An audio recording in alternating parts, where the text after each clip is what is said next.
Welcome top news today. U.S. President Donald Trump's son-in-law and senior advisor Jared Kushner's real estate empire has been accused of courting funds from the Qatari government for a debt-ridden project and supporting a regional trade war after Doha refused to invest. A real estate company headed by Kushner's father sought a cash injection from the Qatari government in the weeks before Middle East countries rallied together to impose a blockade on Qatar, The Intercept reported on Friday.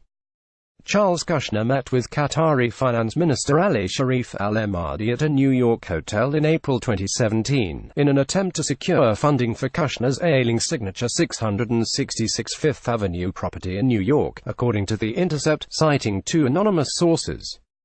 Following unsuccessful efforts to refinance the struggling assets, the White House supported a blockade of Qatar, with Trump saying Doha has historically been a founder of terrorism at a very high level.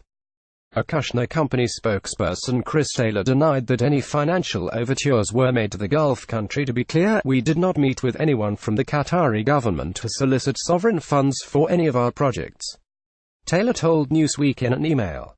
To suggest otherwise is inaccurate and false.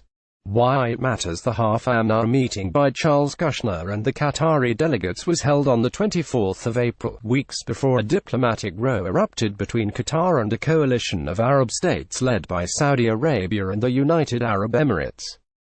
Saudi Arabia's Crown Prince Mohammed bin Salman suggested Qatar supported terrorist groups, and Egypt, Saudi Arabia, Bahrain and the UAE imposed a land, sea and air siege on the country. Jared Kushner was later reported to have scuppered efforts made by Secretary of State Rex Tillerson to resolve the dispute. Lashing out at the reporters, a Democratic Senator, Chris Murphy, told ABC said that if proven, the allegations could mean that Kushner acted in the interests of his father's business empire while serving the government. Murphy said if it's true, it's damning. If it's true, he's got to go.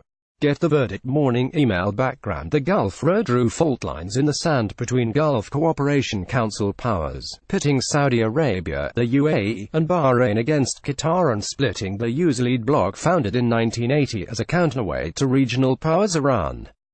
Since a blockade was imposed in June, the transfer of goods, people and capital from Doha's ports, airports, land borders and banks have faced severe disruptions, with an estimated $30 billion blow to Qatar's economy in capital outflows, and further withdrawals expected.